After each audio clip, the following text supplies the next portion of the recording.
Aparecendo tudo para vocês, tudo certinho? Tá sim. Sim. Vamos embora. Foi bom ter recebido hoje. A Mai me mandou os slides. Por quê? Porque fica exatamente dentro daquilo que vocês estudaram. Eu tinha feito meus slides também de acordo com o cronograma de estudos, mas nada melhor do que estudar pelo que o professor disponibilizou e tirar dúvidas se vocês ainda tiverem em cima do material que ele deu para vocês, certo? Então, como a primeira aula foi aparelho respiratório 1 e 2, depois cardiológico, a gente inicia exatamente igual vocês iniciaram, certo? Lá desde o início. Então, vamos embora cair um pouquinho, aprender um pouquinho desse sistema semiológico que é muito importante. Eu acho que o que mais a gente estuda, o que mais a gente põe em prática é a semiologia do aparelho respiratório. De todas as semios que a gente tem, a parte mais cobrada até hoje no internato é respiratório e cardiológico. É impressionante como, de fato, se precisa dominar esses dois aparelhos, tá? Então, sistema respiratório, ele botou aqui definição, mas eu já faço uma pergunta para vocês. Vocês sabem me dizer, é para abrir o áudio e falar mesmo, tá, meninas? O que é respiração e ventilação? Qual a diferença? Se tem diferença? Um é para na parte de realizar a troca, né, de CO2 para O2. Eu, Mayra. Não, quem é da parte da troca? Acho que é a ventilação, né? Eu acho que é respiração. E a outra?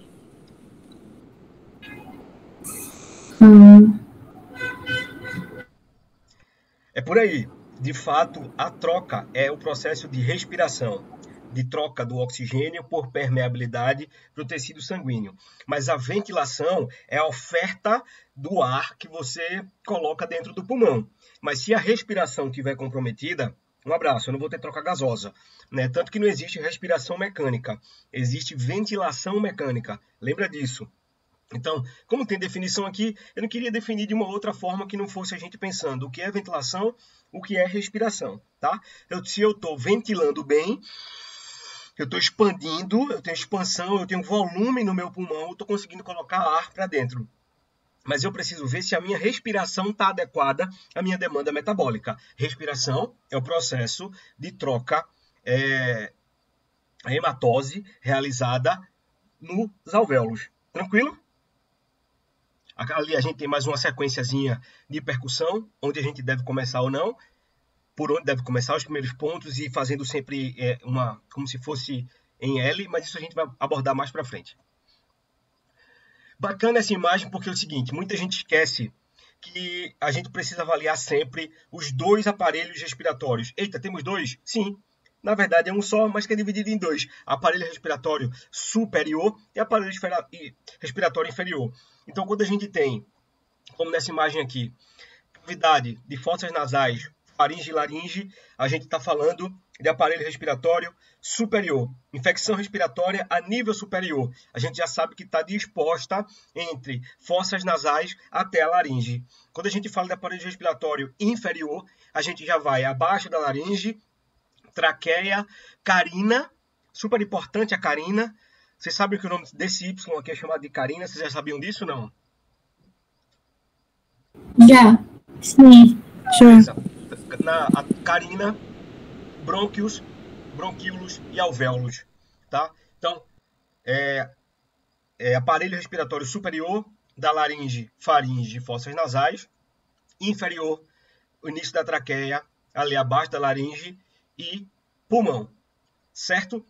Nas fossas nasais, a gente tem uma função, duas funções extremamente essenciais para o nosso aparelho respiratório. Uma são os pelos nasais que nós temos.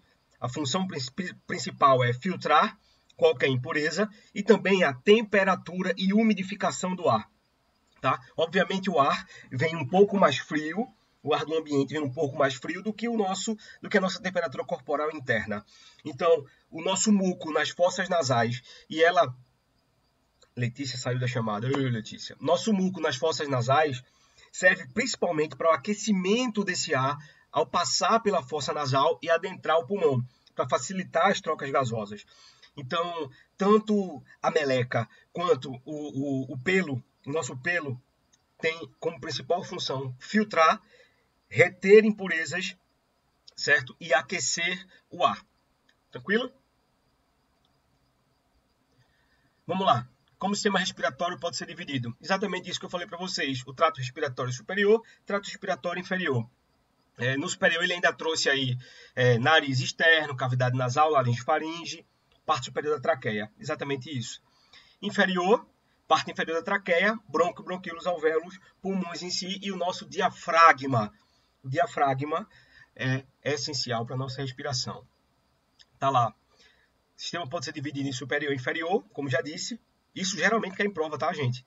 Dividindo as infecções do sistema respiratório superior do sistema respiratório inferior. Geralmente cai em prova.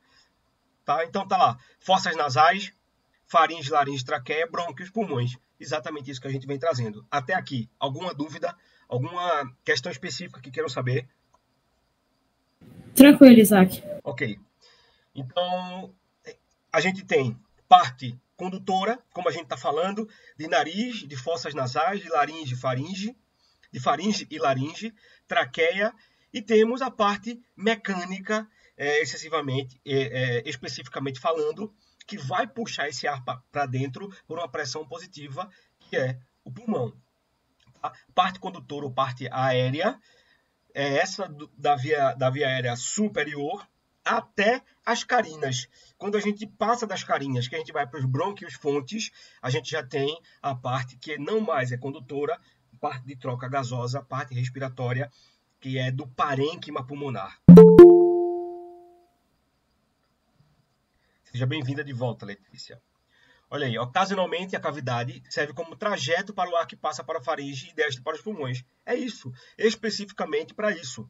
Nariz só para essa cavidade. Mais uma vez repetindo, as fossas são produtoras de muco.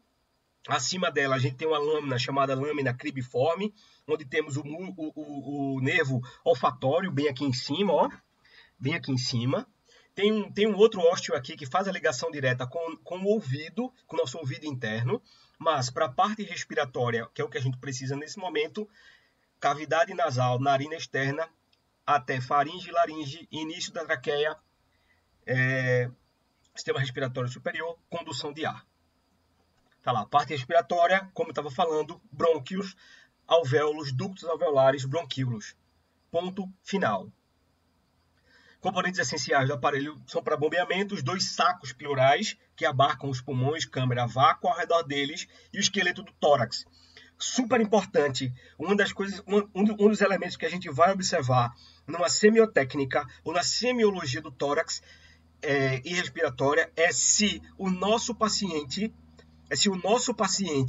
tem usado os músculos intercostais, que são músculos acessórios à nossa respiração. Note, ao nascermos, a gente usa a nossa barriga como movimentação, como músculo de apoio para movimentar o diafragma. Ao nos tornarmos um pouco mais independentes, a gente passa a respirar só de forma automática com o diafragma. Com o tempo, a gente esquece da respiração do bebê, que é uma respiração torácica. Treinando, você consegue voltar a ter uma respiração ideal, que é a respiração que a gente nasce com ela, que é a respiração torácica. Então, os músculos da caixa torácica, os músculos laterais, os costais e os infracostais são músculos acessórios. Então, quando a gente nota num paciente, pela inspeção, que ele tem usado esses músculos acessórios, a gente relata um sofrimento respiratório nesse paciente. Então, além de toda a topografia interna dos nossos pulmões, a gente precisa enxergar o tipo de respiração e como esse cidadão, esse paciente tem respirado, tá? Olha lá, mais um componente. Recobrindo o pulmão aqui na primeira imagem à esquerda, a gente tem dois tipos de sacos pleurais. A pleura mais externa é a pleura parietal, a pleura que vai compreender e existir um espaço virtual entre a pleura visceral, que é uma lâmina fina, extremamente delgada, que vai fazer parte do deslizamento desse pulmão. Tá? Nesse espaço pleural, muitas vezes a gente pode encontrar em determinadas infecções ou de acidente no tratamento, por exemplo, de uma punção pulmonar ou de uma punção de uma veia subclávia, a gente pode puncionar esse saco e vai causar o que aí na região do pulmão? Um aumento de pressão, vai entrar ar onde não deve ter ar, que a gente chama de pneumotórax. Tá? Mas lembrar que... Vai, Ju. Isaac, é nessa inspeção que você vê a questão da tipagem, né? Que fica com as costelas. Repete, Ju, tipagem? Eu não sei se a tipagem é quando você fica com o esforço respiratório, que você fica aparecendo nas costelas. Certo. A gente chama de... Eu vou lembrar daqui a pouco o nome específico, mas chama de tiragem costal.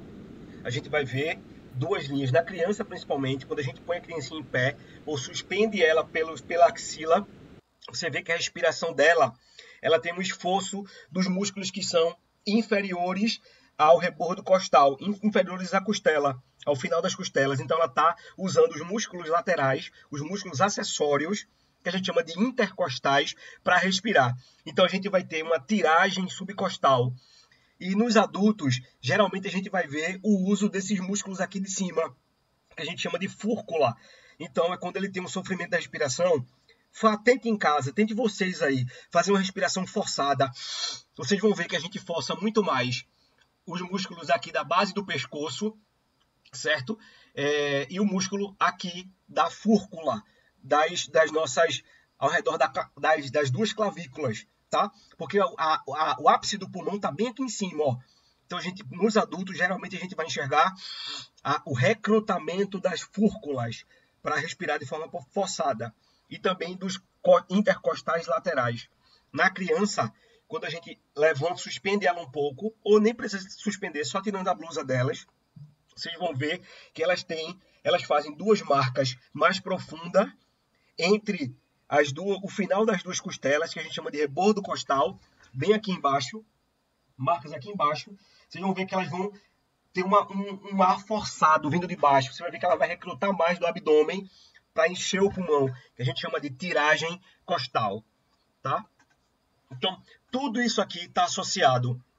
Pulmão com as suas duas pleuras, pleura parietal, não toca no pulmão, ela só protege o órgão, e ela cria um espaço virtual entre a pleura visceral, que é a pleura muito fininha, brilhosa, eventualmente são lubrificadas por um líquido seroso, porém esse líquido não preenche o espaço todo, senão ia ser um derrame pleural, certo? Ele só serve para lubrificar a expansão e retração do pulmão, Rebordo costal serve também como caixa de proteção. E nessa última foto aqui à direita acima, a gente tem os músculos acessórios. Não é motivo do nosso objetivo, mas é importante saber quando usamos esses músculos acessórios de forma excessiva, é porque aquele paciente nos apresenta um sofrimento respiratório ou ele tem recrutado mais músculos para fazer com que a troca gasosa dele, a hematose, seja normal, certo? Aqui abaixo a gente tem o diafragma, nosso querido, lindo, abençoado músculo, inervado pelo nervo frênico e controlado pelo bulbo olfatório, lá na nossa base do crânio, na região do bulbo, que está por trás da ponte, na chegada da nossa medula, na base do nosso crânio, certo? Sistema respiratório autônomo. A gente pode controlar? Sim, mas ele é autônomo. Tranquilo? Alguma dúvida nessa parte aqui? Não. Arthur, tu que chegaste agora, deu para acompanhar? Deu sim, Isaac. Valeu, velho. Pra frente. Então, componentes essenciais do nosso aparelho para o bombeamento são os seios paranasais, cavidade encontrada nos nossos ossos maxilares, frontal, esfenoide e etimoide. Os seios paranasais nada mais são do que cavidades ocas que vão aliviar o peso dos nossos ossos, tá? Eles estão aí dispostos, pura e simplesmente, para serem aerados, serem preenchidos de ar, para reduzir o peso da nossa caixa craniana, única e exclusivamente. Mas ele tem ligação com os orifícios lacrimais, os orifícios paranasais, que são das nossas fossas nasais para os dois lados da bochecha e do seio frontal. Tipicamente, as pessoas chegam quando estão gripadas ou com secreção em excesso, dizendo que estão tendo uma pontada aqui nessa região. Valeu, Ju, vi tua mensagem. Quer dizer que vocês viram mais essa parte de anatomia no módulo anterior, não é isso? Que Ju está me falando aqui no WhatsApp que essa parte anatômica vocês viram um pouquinho mais no módulo anterior. Isso. Não é? Então vocês querem que eu avance? Assim, o nosso professor... Então, eu acho interessante essa parte, mas o nosso professor ele nem falou sobre isso, então acho que talvez eles não cobrem na prova. Mas é interessante rever, então só tava... Certo. Então vou acelerar aqui, tá certo? Vou acelerar um pouquinho mais aqui, então essa é essa primeira parte. Aqui a gente já falou um pouquinho dela, um pouquinho antes. A parte do aparelho respiratório superior, com a narina externa, mais o nariz, essa cartilagem, a narina interna com as fossas nasais, faringe e laringe como o aparelho respiratório superior, tá? Conchas nasais, expliquei para vocês, a gente tem 3 conchas, mais responsáveis pelo aquecimento e filtração do ar, retenção de impurezas, produção das melecas, como eu falo. Aqui passando, a gente está vendo mais um recorte. Pulmão, traqueia com a divisão da carina. A gente vê o brônquio direito de forma mais proeminente. Mais uma divisão de aparelho respiratório superior e inferior. E agora, o método que é de fato que vocês estão vendo para essa prova, não é isso? Na propedêutica sobre o sistema respiratório. Me confirma. Alô, galera? Sim, pronto, tranquilo. É de fato daqui para frente, em relação especificamente à semiologia, que vocês estão vendo agora para essa prova, correto? Sim, sim. Vamos para frente. Então, de método propedêutico, a gente não escapa dos 4 principais: inspeção, palpação, percussão e ausculta. Na nossa inspeção, a gente vai observar basicamente em relação ao formato daquele tórax, se a gente tem alguma alteração óssea, se a gente nota que a expansibilidade do pulmão ela é normal e natural, sem esforço.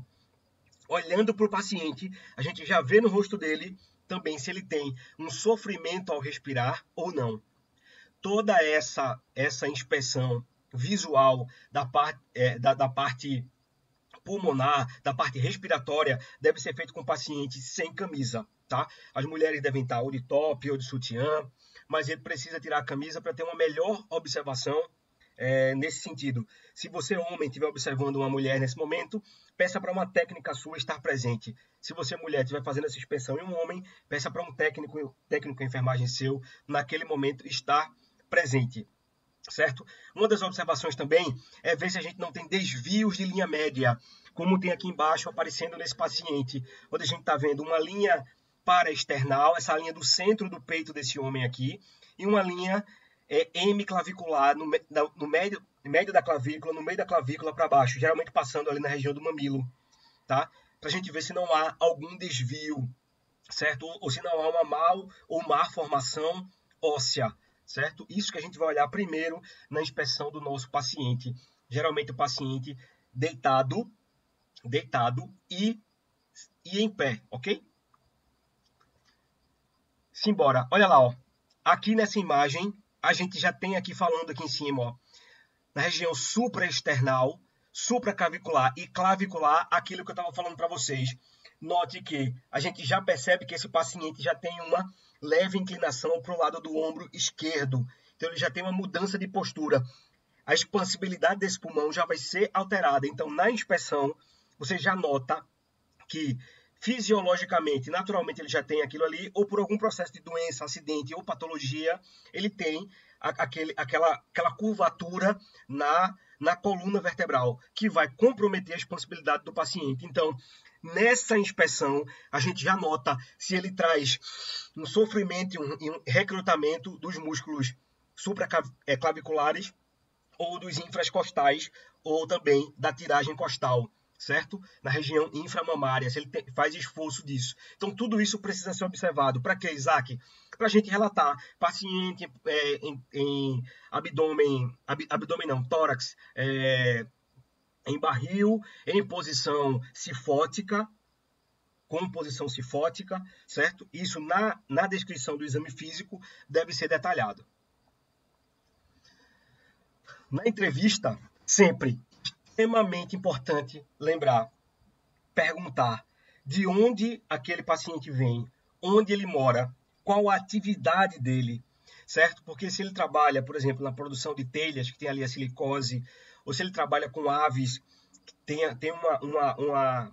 uma respiração de amônia vinda das fezes das aves muito intensa, se trabalha com exposição à radiação, né? Se trabalha exposto a determinados agentes químicos, se trabalha na agricultura, onde usa muito fertilizante, tudo, se é tabagista, há quanto tempo, tudo isso precisa ser relatado na minha anamnese completa do paciente, voltado à área, aos quesitos da respiração, né? Lembrar dos extremos de idade, sempre lembrar dos extremos de idade, nos idosos e nas crianças. Se esses estão vacinados contra a BCG nas crianças, contra a gripe nos idosos, se estão com um calendário vacinal completo, se tem dificuldades em ortopneia, ou seja, aquele paciente que em pé consegue respirar muito bem, mas sentado ou deitado, por conta que os órgãos do nosso corpo fazem pressão sobre o diafragma, tem dificuldade para respirar. A gente deve questionar isso, principalmente em idosos ou em pessoas obesas, se eles têm dificuldade para respirar quando estão sentados ou deitados.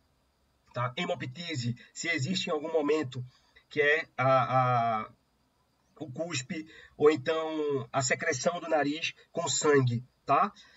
Isso pode cursar, na maioria das vezes, ou muitas vezes, com tuberculose.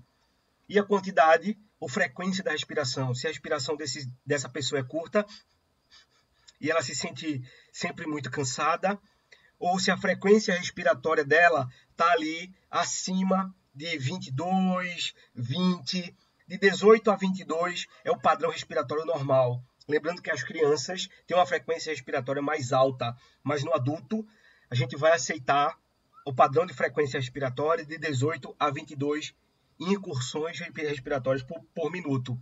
Acima disso, ele já entra em padrão de taquipneia. Então, isso deve ser observado também. Com o esteto no pulmão do nosso paciente, contando 1 minuto. Eu ainda faço isso, de contar 1 minuto. Tem colegas que contam 15 segundos e multiplicam, né, por 4. Eu não gosto. Eu gosto de ver todos os ciclos do paciente em 1 minuto para determinar a frequência respiratória deles. Tá aí. Inspeção, palpação, percussão, ausculta. Na palpação, a gente vai palpar principalmente se a gente tem abaulamentos, por conta de diferenciações anatômicas de alguns órgãos. Por exemplo, uma dilatação de uma carina, uma dilatação de uma veia aorta, um coração mais dilatado, ou um enfisema pulmonar, que vai deixar com que esse tórax fique mais enrijecido ou duro, um enfisema subcutâneo, se existe uma fístula, que é uma passagem entre as pleuras pulmonares saindo da pele, você vai palpar a pele desse paciente, parece que você está palpando como se fosse aquele plástico bolha. Então você vai fazer a palpação na região, principalmente supraclavicular, infraclavicular do seu paciente e na região costal, às custas de tentar encontrar algum abaulamento, inchaço ou simplesmente uma coleção móvel por baixo da pele. Então essa palpação deve ser feita desse jeito. Percussão, sempre com o nosso dedinho, dedo médio. Eu vejo muita gente fazendo com o dedo indicador e com o dedo anelar. Não. Dedo médio, também com o dedo médio da outra mão, batendo sobre o dedo médio. E o que é que a gente vai encontrar geralmente no pulmão? Uma percussão. Que som que a gente vai encontrar na percussão pulmonar?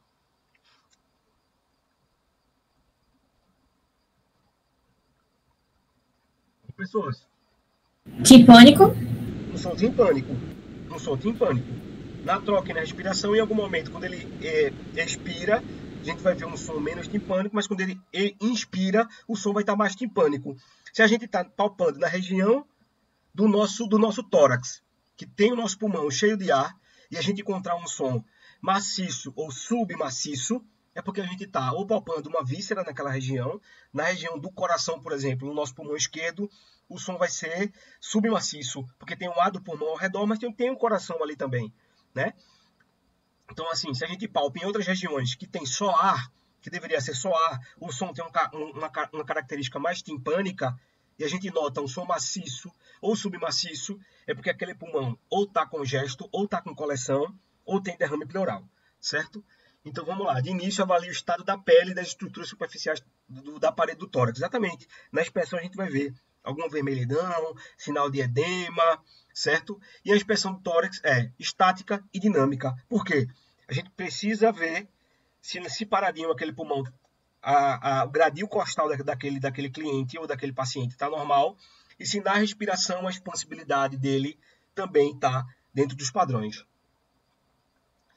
Aqui falando um pouquinho mais sobre abaulamentos e depressões. Nas pessoas idosas, o diâmetro lateral e nos adultos vai ser maior do que o diâmetro frontal, da frente para trás, ou seja, um diâmetro antero-posterior. O diâmetro lateral vai ser maior do que antero-posterior. Isso é importante saber. Algumas formas de tórax. O tórax normal compreende-se numa linha delimitada perfeita entre as costas e tórax e abdômen. No segundo aqui a gente tem um tórax em barril. Depois um cifoescoliose. Por quê? Porque essa coluna vertebral desse paciente está em formato de cifose na região cervical e escoliótica na região torácica. Tórax em funil, ele dá uma funilada abaixo do rebordo costal.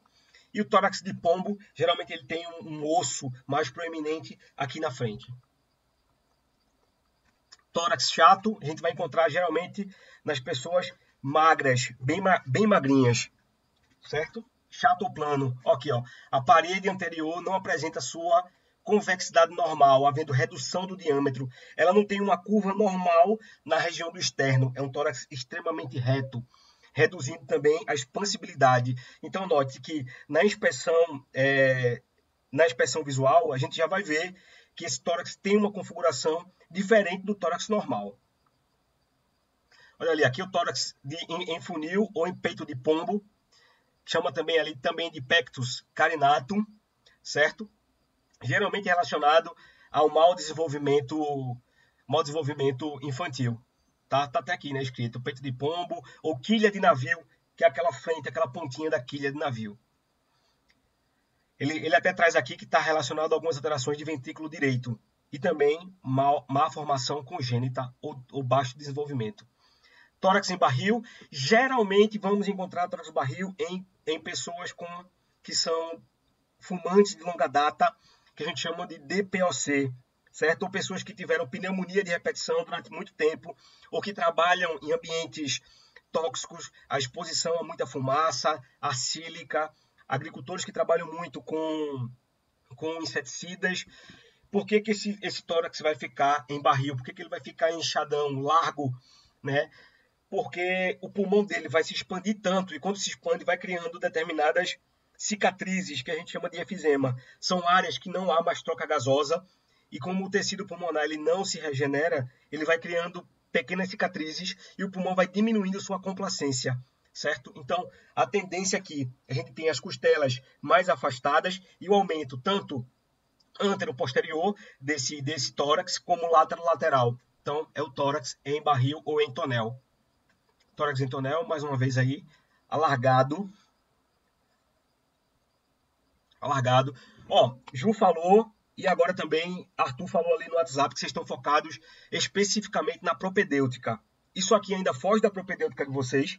Deixa eu dar um pause aqui para alinhar com vocês. Fala aí, Arthur.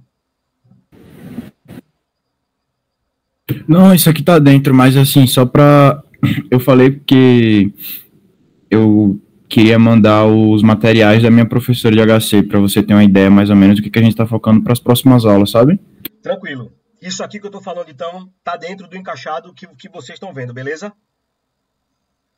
Tá sim, tá sim. Beleza, porque eu iniciei um pouquinho mais de anatomia, mas agora a gente tá só semiologia em relação ao tórax. Até o tórax em barril. Tudo em paz com vocês aí, pessoal?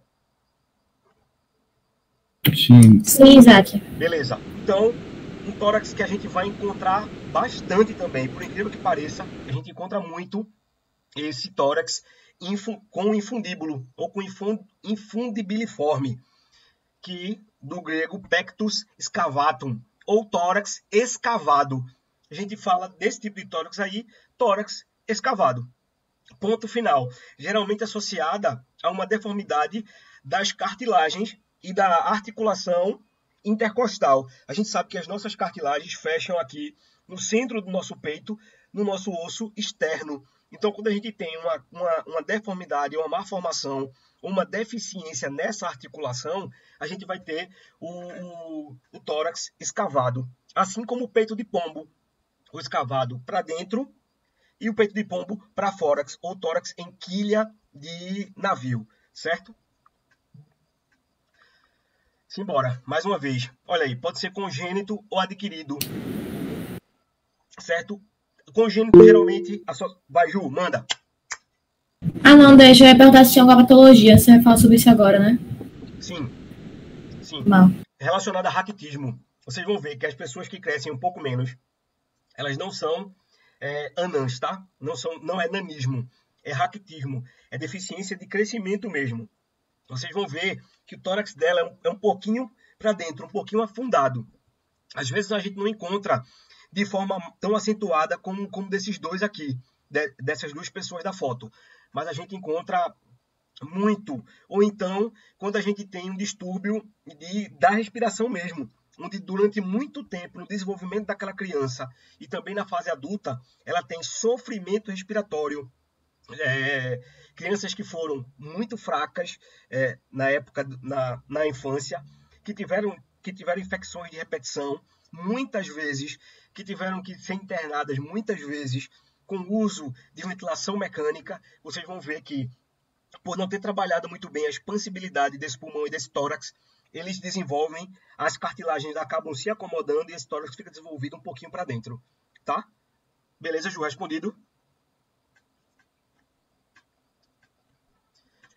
Tranquilo, Isaac. Essa aqui eu nunca vi. A não ser que a gente veja alguma criança com a Chiocó, tá? Porque realmente a gente precisa ter um problema abdominal para que esse abdômen seja maior do que a caixa torácica. Então, a gente só vai ser o tórax em sino, ou ele fininho, que é piriforme, tendo a sua área menor que a área do abdômen, se eu tiver algum problema no abdômen, uma ascite, cirrose, hepatomegalia, esplenomegalia, que são os rins inflamados, nefromegalia, os rins inflamados, ou baço inflamado, que é a esplenomegalia. Então, a gente vai ter esse desenvolvimento abdominal maior do que a nossa caixa torácica. Então, vai ser assim. Vai estar assim, depois ele cresce por conta do abdômen. Mas eu nunca vi. Fica só para a nossa semiologia, o tórax em sino, quando a gente tem a área torácica menor do que a área do abdômen, tá? Tórax cifótico, olha lá, relacionado a uma tuberculose, osteomielite, neoplasias, anomalias, mas também idade, mas também postural. A gente vai ver muitas pessoas com essa postura, né? Do ombro para frente e as costas com a curvatura acentuada nas costas. Então, a gente vai ver que esse cidadão tem um tórax cifótico ou uma coluna em cifose. Ele faz isso, ao invés de ele estar com o ombro aqui, lateralmente, a linha medial, a linha da coluna, ele vai projetar o ombro para frente, fazendo um ângulo invertido nas costas, uma parábola nas costas, né? Como está na imagem. Então, um tórax em cifose ou um tórax cifótico. Escoliótico, lateralizado. Se eu tenho cifose, ombro para frente, no escoliótico, um ombro mais alto que o outro, geralmente, as costas, a região torácica jogada para o lado. Ou a gente tem uma anomalia congênita, a pessoa já nasce com essa coluna, essa linha cervical em escoliose, ou a gente tem muito hoje em dia pessoas que usam só bolsas em um lado só do corpo o tempo inteiro, ou que sentam e se apoiam só de um lado do corpo. Isso vai fazendo com que sua coluna tenha uma escoliose, certo? Também, muito importante, tem demais. Esses dois aqui é o que mais tem. Cifose, escoliose, tem muito. Tórax cifótico e tórax escoliótico, tem demais. Cifoescoliose, nunca vi, mas pode acontecer, certo? É secundário também a hábitos de vida, acidente, por essa questão postural do dia a dia, ou também congênito, tá?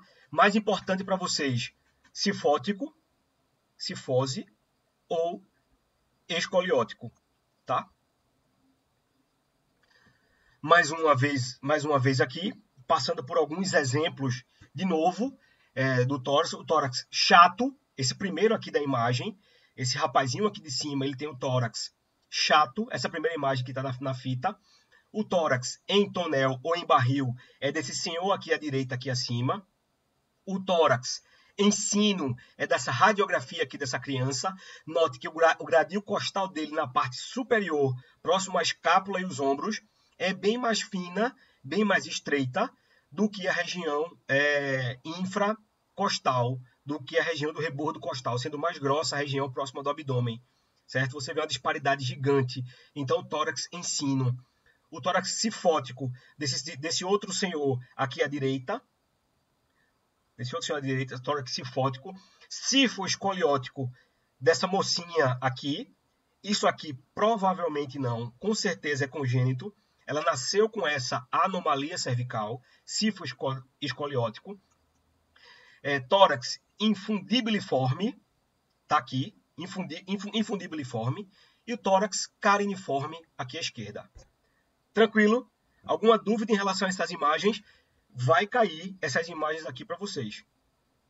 Vai cair com toda certeza. Vai cair uma dessas imagens na prova de vocês para perguntar que tipo de abdômen essa pessoa apresenta. Tranquilo no reconhecimento das características desses tórax? Tranquilo. De abdômen não, de tórax. Tranquilo mesmo? Seguindo. Vamos lá. Tórax instável ou traumático. Ocorre quando 3 costelas adjacentes estão fraturadas no mínimo em 2 pontos. O resultado é a perda de continuidade da parede torácica com a separação de um segmento. Radiografia de tórax, as fraturas de arcos costais. Isso é simples. Na nossa inspeção ou na nossa palpação, a gente vai ver que aquele paciente tem uma respiração antálgica.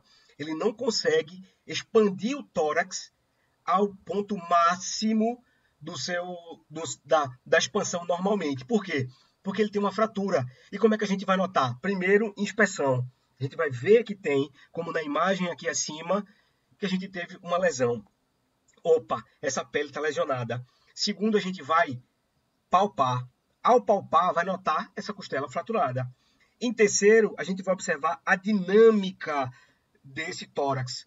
A dinâmica de um tórax que está fraturado é uma dinâmica antálgica. O que quer dizer antálgico, Isaac? Ele vai buscar uma postura que dê menos dor, que seja mais confortável. Isso vai prejudicar muito a troca gasosa, mas ele não vai ter a expansibilidade preservada, porque dói muito. Então ele vai se proteger. Uma respiração que se protege da dor. Uma respiração antálgica, certo? Olha lá, aqueles abalamentos que eu estava falando para vocês. Ó, o abalamento de uma... Fala, Mai. Ô, Isaac, então nesse caso eu vou ter uma expansibilidade reduzida, né? Aqui, no tórax instável, muito reduzido. Isso. Muito. Você pode até ter o seguinte, Mai. Foi bom você ter perguntado, porque me veio à mente outra coisa. Você pode até ter uma ausculta normal, por exemplo. Você está vendo que nesse paciente da foto, o tórax direito dele está todo comprometido. Você vê marcas de 3 lesões aqui, ó, na pele. 3 equimoses aqui na pele, causadas por algum trauma. A gente pode até ter uma expansibilidade e uma ausculta normal do pulmão esquerdo e uma redução ou não conseguir auscultar, que a gente chama de ausculta abolida no pulmão direito. Por quê? Porque ele foi traumatizado, ele sofreu um trauma, ou ele foi perfurado, ou essa ausculta pode ser com ronco, porque está perfurado o pulmão, certo? Então a gente pode até ter, nesse caso da foto, a ausculta normal no pulmão esquerdo dele, e a ausculta abolida, não ouvir nada no pulmão direito, ou ouvir de forma reduzida, ou ainda ouvir como se tivesse um escape de ar, porque esse pulmão pode ter sido perfurado pelas costelas, certo? Mas a expansibilidade vai estar comprometida. Tá ok, obrigada. Nada. Ó, aqui, quando a gente tem um aneurisma de aorta, uma dilatação de aorta, a gente vai notar um abaulamento, pessoal, geralmente aqui na região subclávia esquerda. Geralmente na subclávia esquerda. Ou então a gente vai ver um aumento também nessa região aqui, infraescapular. Você vai palpar e você vai ver que está mais abaulado. É justamente aqui, nessa região, que passa o nosso arco aórtico. Então, numa dilatação ou num aneurisma, que é uma dilatação, uma estenose de aorta, a gente vai ter também um abaulamento, tá? Assim como, se vocês notarem depressões, pode ter, por exemplo, um colabamento do ápice do pulmão direito ou do pulmão esquerdo. A gente vai ver uma depressão nas nossas escápulas aqui, na região supraclavicular, tá? Importante lembrar disso. Olha aí, abaulamentos e depressões, exatamente o que eu estava falando. Derrames pleurais provocam abaulamento na base do hemitóris correspondente, ou seja, o cara chega lá no teu plantão, quando você vê, ele tem um abaulamento aqui no lado esquerdo. Chegou à noite, falando que está com dificuldade de respirar, está se sentindo cansado aos pequenos esforços. Você faz na propedêutica, você vai lá, ó, avalia, está fazendo lá a palpação, foi na base do pulmão esquerdo dele, você um abaulamento com característica de líquido móvel. Opa! Provavelmente um derrame pleural. E você usou a palpação para fazer isso aí, tá? Então, atelectasias, que são áreas que vão impedir que tenha pouca expansibilidade no pulmão, certo? É um problema da ventilação pulmonar, ou as lesões fibróticas, como a gente tem nessa imagem aqui, ó, a última imagem aqui embaixo. A gente está vendo aqui, nesse momento, nem é nesse momento, aqui já é uma cicatriz pulmonar que a gente chama de efizema. E essas áreas, quando vão aumentando, a gente chama de atelectasias, certo? Porque causa a redução da área de troca pulmonar e o aumento de cicatrizes intraparênquima, dentro do parênquima pulmonar, tá? Perdendo, assim, sua capacidade de expansão. Então, ao palpar, ao colocar as mãos sobre o pulmão, você pede para o paciente inspirar e você vai ver que seus dedos não vão separar nessa expansibilidade. A gente vai ver mais na frente que exames são esses. Então, por conta das atelectasias, a gente está vendo que esse pulmão perdeu a capacidade de expansibilidade. Raquítico, você vai ver que vai ter deformação nas costelas. As costelas são bem pequenininhas, né? Geralmente vão ter depressões, aquelas que eu falei para vocês, aquelas depressões cuneiformes centrais aqui, cariniformes, na verdade. Olha lá, em abaulamentos a gente vai ter aneurisma de aorta, aquela que eu estava explicando para vocês, vai ser aqui na região infraclavicular do lado esquerdo, um tumor de timo, o timo está bem aqui atrás, é a nossa gravatinha aqui abaixo do nosso pescoço, né? Um tumor dele vai causar um abalamento também. Os derrames pleurais tanto pode causar abalamento na região superior, se for em ápice, mas como geralmente a gente está em pé, esse líquido vai para baixo. Então causa, para você sentir ao toque, um inchaço na base dos pulmões, geralmente bilateral. Quem tem derrame de um lado, geralmente tem algum derrame do outro também. Hipertrofia do ventrículo direito vai causar um abalamento na região central do abdômen. Você vai notar, poxa, o cara é adulto, a estrutura óssea dele é normal, mas eu noto que tem um abaulamento na região central do abdômen, causado pela hipertrofia, o aumento do ventrículo direito. E as depressões, ou seja, o encurtamento daquela caixa torácica, ou a falta de expansibilidade, atelectasias ou lesões fibróticas do pulmão. Mais uma situação da inspeção dinâmica. Isso é bom porque a gente está batendo bem em cima. Tipo de respiração, a respiração curta, uma respiração com respiração longa, com pausa de apneia e respira depois. Então a gente vai ver o tipo de respiração, se esse ritmo está normal, se ele está acelerado ou se ele está muito lento. Como é que a gente vai ver isso, Isaac? Com a frequência respiratória, que é normal quanto? 18 a 22, tem pessoas com 16, mas 18 a 22 é normal. A amplitude desses movimentos, se realmente a gente tem a caixa torácica expandindo ao máximo e voltando, ou se ela tem uma respiração que vai até o meio do caminho, para, inspira de novo e solta, às vezes tem a apneia. Então a gente precisa ver como é a amplitude desses movimentos, se vai ter tiragem costal, como a gente estava falando, ou se vai ter a tiragem de fúrcula, o uso dos músculos acessórios na região do pescoço e claviculares, forçando essa respiração, e notar, com o teste das mãozinhas, vocês vão ver a expansibilidade desses pulmões. Olha, tipo respiratório, observe-se a movimentação do tórax e abdômen. Quais são? 2 tipos de respiração, costal superior e tóraco-abdominal. Costal superior é aquela que eu falei para vocês, daqui das fúrculas, e a tóraco-abdominal é da tiragem costal, certo? Costal superior feminino e músculo escaleno e esternocleidomastoide. Então, essa respiração do costal superior, a gente usa o músculo escaleno, que está aqui embaixo do pescoço, e também e o esternocleidomastoide. O escaleno é esse que vocês vão ver agora. Ó. Se eu faço isso aqui, ó, esse músculo que engelha o meu pescoço é o músculo escaleno. Então, ele vai ajudar, quando a gente tem dificuldade respiratória, ele vai ajudar. Ele apareceu na respiração, é sinal de sofrimento ou desconforto respiratório. Certo? É necessário observar, no mínimo, 2 minutos a sequência, a forma e a amplitude das incursões respiratórias. A gente não observa tudo isso, mas isso é de livro. Então, se você cair na prova, quanto tempo é necessário para a avaliação de uma amplitude ou expansibilidade pulmonar? 2 minutos. Tá? Isso é o que deve ser feito. Mas a gente usa, eu no meu caso, né, pelo menos eu uso 1 minuto para contar o nível ou a frequência respiratória daquele paciente. Né? Mas o ideal seria observar durante 2 minutos, para que a gente observe todas as etapas da respiração, o ritmo da respiração, o ritmo da inspiração, a profundidade disso. Então, tudo isso vai determinar um ritmo respiratório normal. Respiração dispneica. Vai, Ju. É uma pergunta meio besta, mas como é que eu faço para calcular a frequência respiratória? Eu vou contando no tempo? Isso. Eu achei que era pelo aquele negocinho para algum aparelho. Não, com estetoscópio. Põe ele aqui em cima, no ápice do pulmão esquerdo, por exemplo, ou no ápice do pulmão direito. Eu não gosto muito de colocar no ápice do pulmão direito, porque aqui a gente tem a artéria subclávia direita. Então ela vai atrapalhar a escuta, porque você vai ouvir o tum-tá, tum-tá, tum-tá do coração também. Então eu gosto em cima no ápice do pulmão esquerdo, eu gosto de colocar o esteto aqui e vou vendo quantas vezes eu escuto o som de entrada de ar.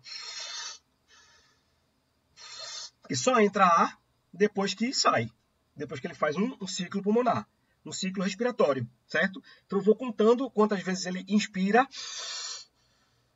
por minuto. Dando de 18 a 22, ele está com o padrão normal. Tá?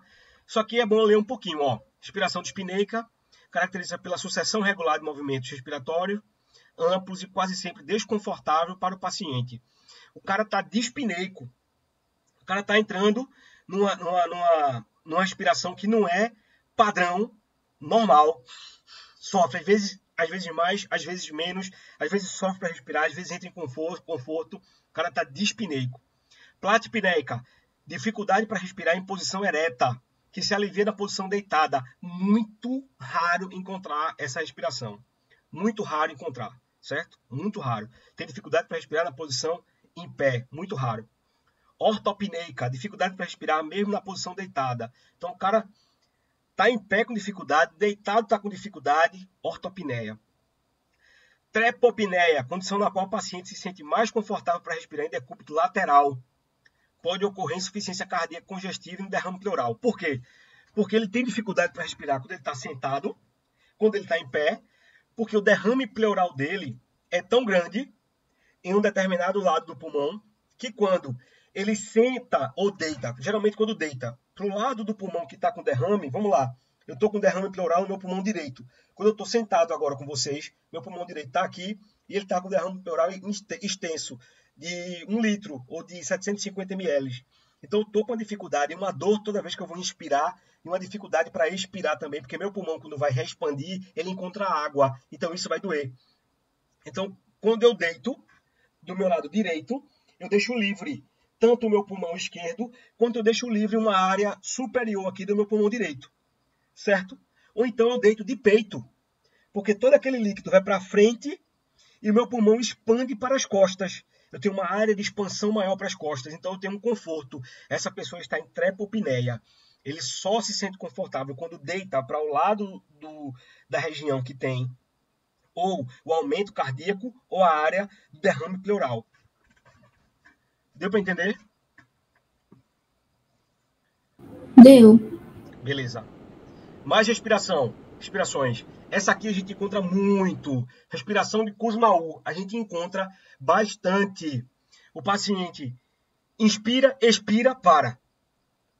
Inspira, expira, para. É impressionante, porque ele não usa só os músculos costais, os músculos do tórax. Ele também usa a barriga. Ele faz e murcha a barriga e o tórax inteiro. Pá e para. Inspira muito, enche tudo, expande tudo e para. Inspira muito, enche tudo, respira e para. A gente encontra demais. Não faz 2 semanas que eu encontrei na UTI um paciente que, quando eu entrei no quarto, eu saí correndo e disse pro meu médico, doutor Adolfo, fulano de tal vai parar. Eu falei, por que vai parar? Ele disse, ele está com desconforto respiratório intenso, ele dá umas inspiradas completas, expira profundamente, seca tudo e para. Agora ele dá uma parada que, se você não perceber direito, você diz que ele parou tudo, ele teve uma parada cardiorrespiratória, mas não é, foi só uma parada de respiração pulmonar. Não envolveu ali o cardíaco. Tanto que no monitor olhando, ele tinha frequência normal. Ou seja, ele tinha um padrão de respiração de Kussmaul. Respiração de Kussmaul. Inspira tudo, bem grandão, expira tudo e para. Essa parte aqui de baixo, ó, do gráfico, é o que ele passa parado em apneia. Aí ele inspira tudo, sobe até aqui em cima, fica parado também, expira tudo, fica vazio, passa um tempo sem respirar, inspira, fica inspirado, tudo cheio, passa um tempo, expira tudo, passa um tempo. Essa aqui é uma das que mais cai. A suspiroso é como se fosse uma respiração da gente, só que no meio do caminho faz um suspiro mais forte. Está respirando normal aqui, e no meio do caminho ele enche mais. Ele tem um padrão de respiração normal, só que no meio do caminho ele tem uns picos respiratórios aqui. Do nada. E depois volta à frequência normal. Tá aqui, ó. Pá, pá, pá, pá, pá. Pá, pá, pá, pá, pá. Certo? Tranquilo? Shiny Stokes. Respiração completamente irregular.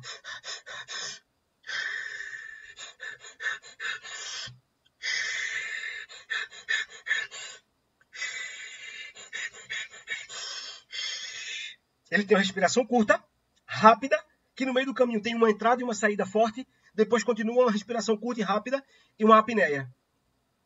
Deu para entender? Deu sim, Isaac. A biote, você pega tudo isso e mistura. Pum! Ela vai ter entre respiração normal, inspiração e expiração profunda e pausas. Ele está aqui conversando com vocês. De boa. De repente ele faz...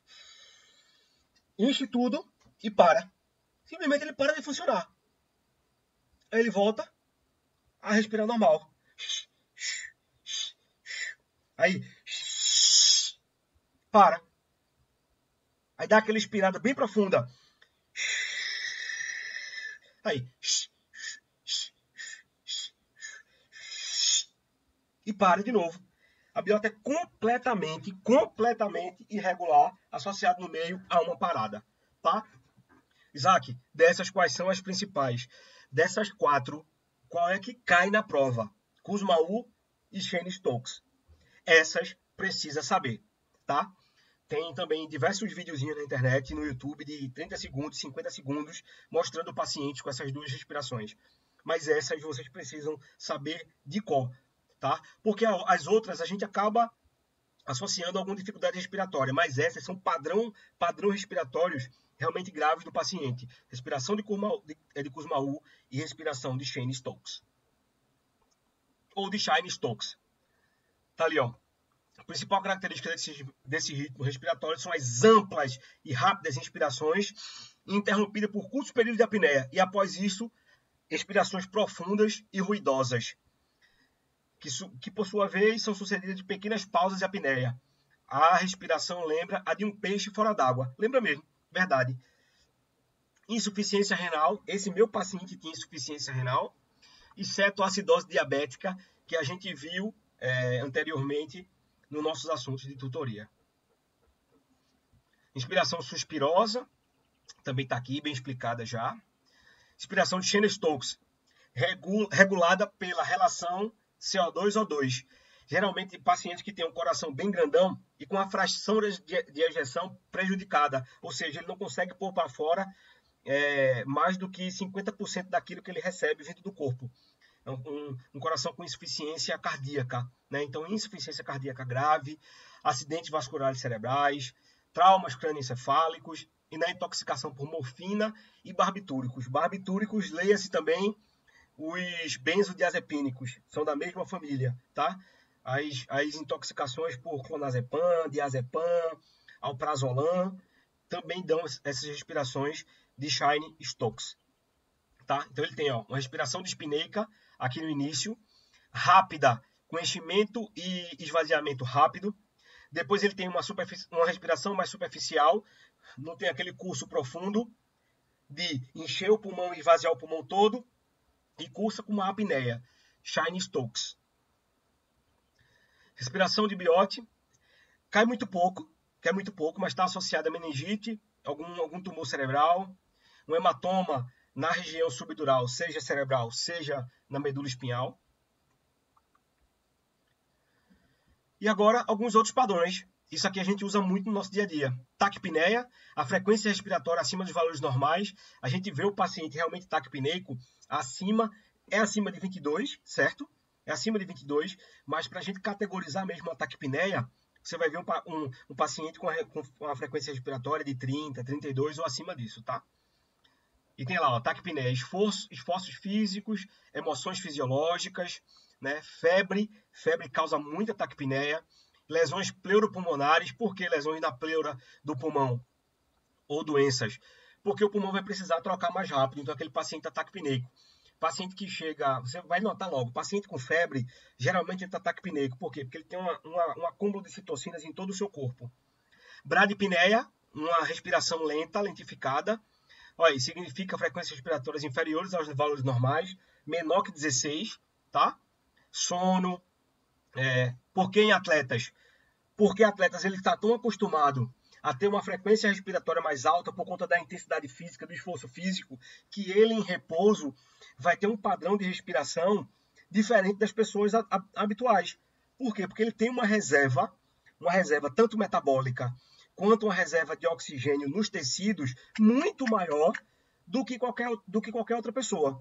Se você pegar, por exemplo, um maratonista que corre uma meia maratona, uma maratona completa, até os corredores de 10, 5 quilômetros, vocês vão ver que eles têm um padrão de respiração com a frequência respiratória menor.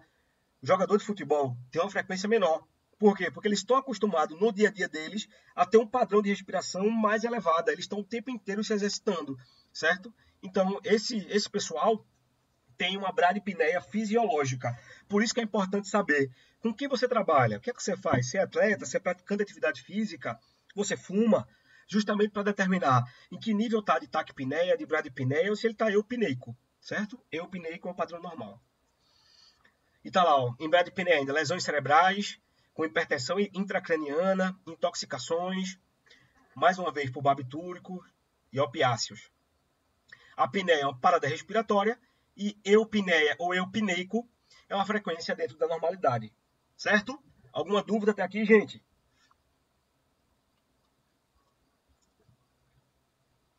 Dormiram? Tranquilo. Boa.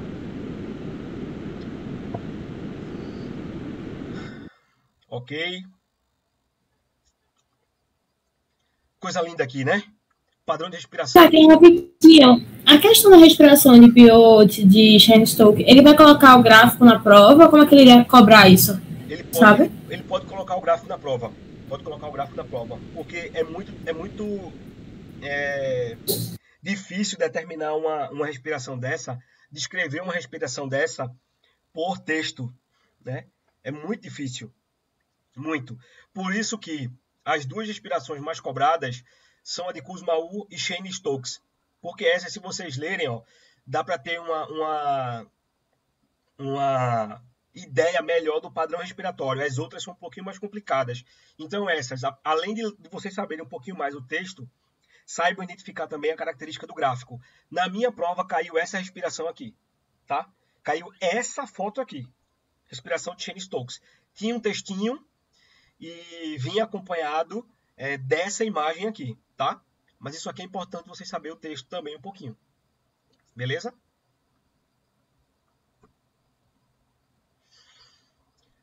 Vamos lá. Olha só, mais uma vez, palpação. A gente vai ver aqui, a partir de agora, a simetria, quantos dedos se afastam daquele abdômen que está sendo inspirado ou quando eles ficam juntos. Vamos lá.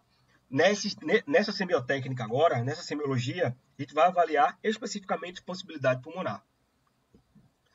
Vamos lá, palpação. Note, estou palpando a região superior para encontrar o quê?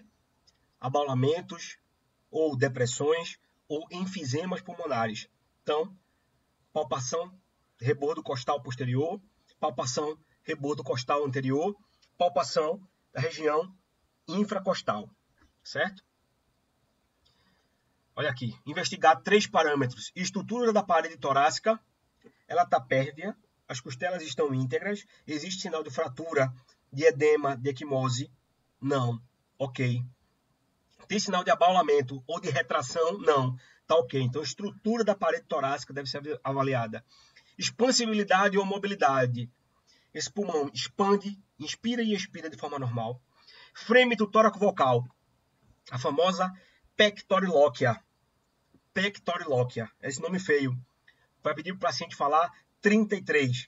E esse som tem que ser bem audível, 33. Não pode ser aumentado em determinadas áreas do pulmão ou diminuído em outras.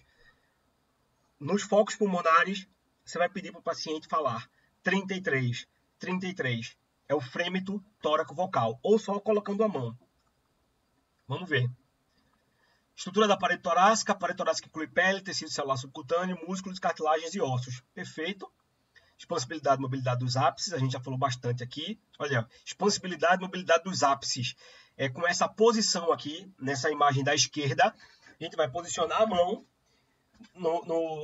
sobre o trapézio do paciente, juntar os dois polegares e pedir para ele fazer uma inspiração profunda. Quando ele inspira profundamente, esses dedos vão se afastar.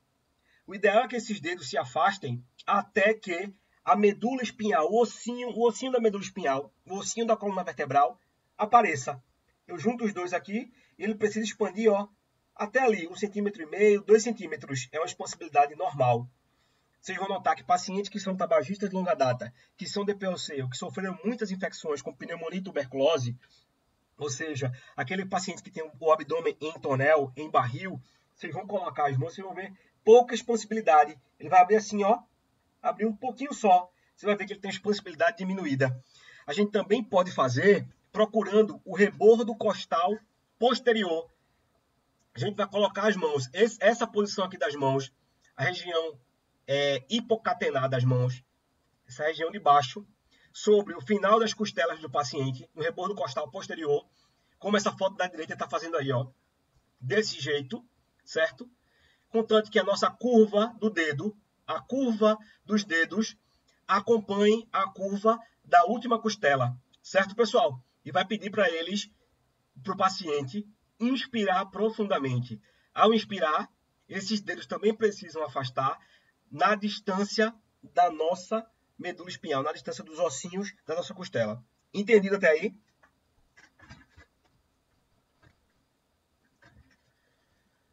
Gente, dormiram? Sim, tá tudo ok. Boa. Sim. Da mesma forma que eu faço na região posterior, eu vou fazer na região anterior também. Com o mesmo entendimento. Esse dedo precisa afastar ao ponto de eu ter a exposição de 1,5 cm a 2 cm de afastamento dos 2 polegares. Expansibilidade pulmonar. Certo? É justamente isso. Qual é o exame realizado na expansibilidade pulmonar das bases? É esse posicionamento das mãos. Tá? Eu não lembro como ele vai cobrar isso aqui, mas geralmente está associado a essa imagem. Olha lá, mais uma vez, exatamente como eu falei para vocês aqui, ó, afastando-se os polegares no meio, em torno de 1,5 cm a 2 cm, deixando exposto o osso da vértebra. Essa expansibilidade vai estar reduzida em pessoas com infecções, DPOC, tabagistas de longa data, ou que tenham atelectasias, ou pessoas que sofreram infecção de repetições. Olha lá, expansibilidade do ápice. Se a gente tiver a expansibilidade só unilateral, pode ser por infecção ou um processo cicatricial, porque o unilateral da base pode ser derrame pleural, hepatomegalias ou esplenomegalias, certo? Ou seja, eu tenho a expansibilidade reduzida da base do lado direito do tórax daquele paciente. O que é que eu posso ter? Uma hepatomegalia, um fígado crescido. Ah, mas essa expansibilidade foi no lado esquerdo desse paciente. Unilateral lado esquerdo. O que é que eu tenho? Esplenomegalia, ou seja, o baço está crescido. Certo? E se eu tenho uma expansibilidade apical bilateral, mesma coisa, infeccioso ou cicatricial. E se for bilateral, uma gravidez, uma barriga d'água ou ascite, ou uma obesidade grave, ou um derrame pleural bilateral. Frêmito tóraco-vocal. Isso que eu estava falando para vocês. A gente usa bastante isso hoje. Por quê? Mesmo quando a gente pede para o paciente não fazer o 33, nem dizer o 33, a gente já vê que o frêmito, o barulhinho que a gente vai escutar aqui no esteto, está diferente em determinadas regiões. Mas vamos ler o que o professor trouxe aqui para frêmito tóraco-vocal. Das ondas sonoras, é melhor nos meios sólidos, depois... Eita, que escrita horrível, viu? Nas vibrações percebidas na parede do tórax pela mão do examinador. É aquilo que eu estava falando para vocês.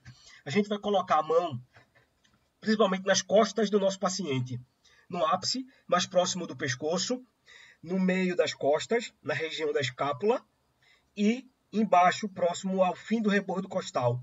Vai sentir a respiração dele ou pedir para ele falar. 33. 33.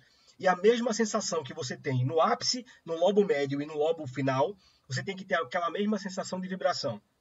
Se ela mudar em alguma região dos dois lados, e lembre-se que do lado esquerdo a gente só tem 2 lobos, então é a mesma sensação no lobo superior e no lobo inferior. No lado direito tem que ser a mesma sensação nos 3 lobos, ápice, médio e inferior. Ela falando 33 ou simplesmente ela falando ou qualquer outra vogal, certo? E vocês vão notar o frêmito, quanto a mão de vocês vai tremer ali, certo? Se houver uma diminuição ou um aumento em determinada região, o que a gente vai pedir? Raio-X daquele pulmão, certo? Tranquilo, gente? Tranquilo. Note, principalmente no pulmão esquerdo, a intensidade pode ser um pouquinho reduzida. Você vai encontrar, às vezes, mais intensidade ao fazer essa percussão do frêmito tóraco-vocal no pulmão direito. Por quê? Porque no esquerdo a gente tem um coração no meio. Então não é estranho se você encontrar uma redução no pulmão esquerdo, tá? Então também é necessário usar o esteto para ver se a gente não tem ronco, sibilos, estridores no pulmão esquerdo. Olha lá, frêmito tóraco-vocal. As 6 regiões, ó, superior, médio e inferior. E pede para o paciente falar 33. Esse som, Isaac, qual o nome desse som? Pectorilóquia. Vocês ouviram falar desse som na aula de vocês, não? Esse termo?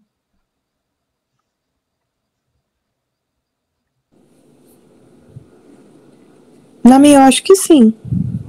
Pectorilóquia.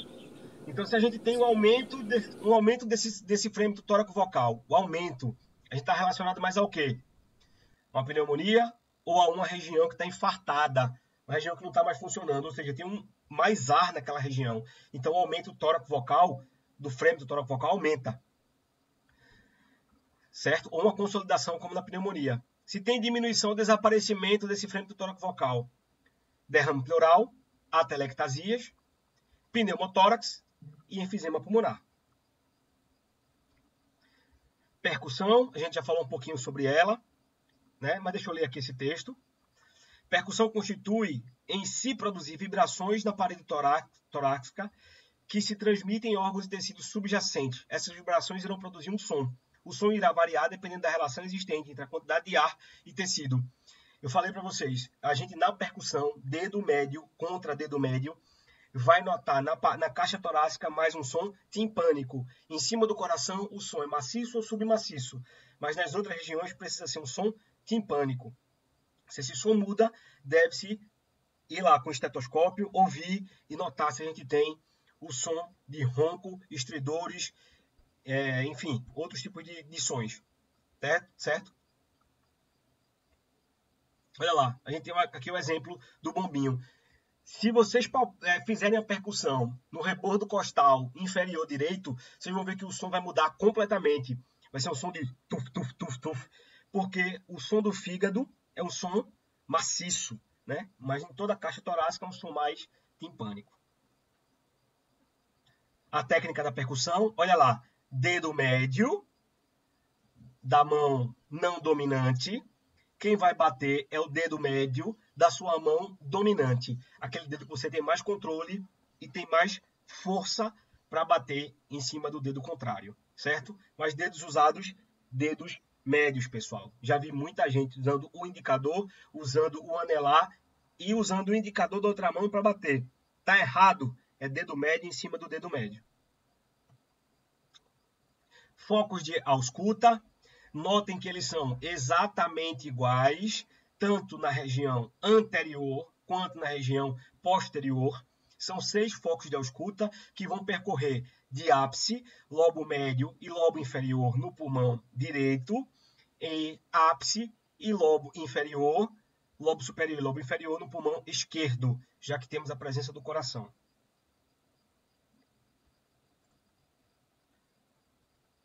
Eu acho que essa aqui foi. Terminou aqui. E aí, pausa para água. Querem continuar? Querem dar uma pausa para a gente começar a 2?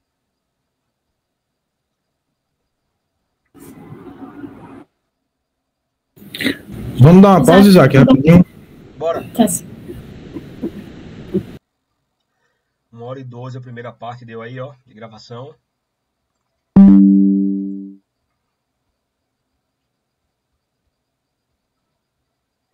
Vamos lá. Parte 2 aí dessa semiologia, semiotécnica do aparelho respiratório. Mais uma vez a sequência de focos de ausculta para vocês. Aqui ele traz no aparelho anterior, na parte do tórax, um foco a menos, mas existe um outro foco à direita e à esquerda desse número 5, abaixo, lateralizado aí ao peito. Tá? Então são 6 focos de ausculta anterior e 7 focos de ausculta posterior. Ali ele trouxe até 8 a 9, mas são 6 anterior e 7 posterior. Seguindo essa linha e zigue-zagueando. A forma como ele mostrou é super interessante a gente fazer, porque delimita cada quadrante do nosso pulmão. Ou seja, começando ali na imagem da esquerda para vocês. Ponto 1, ponto 1. Aí você desce, ponto 2, ponto 2.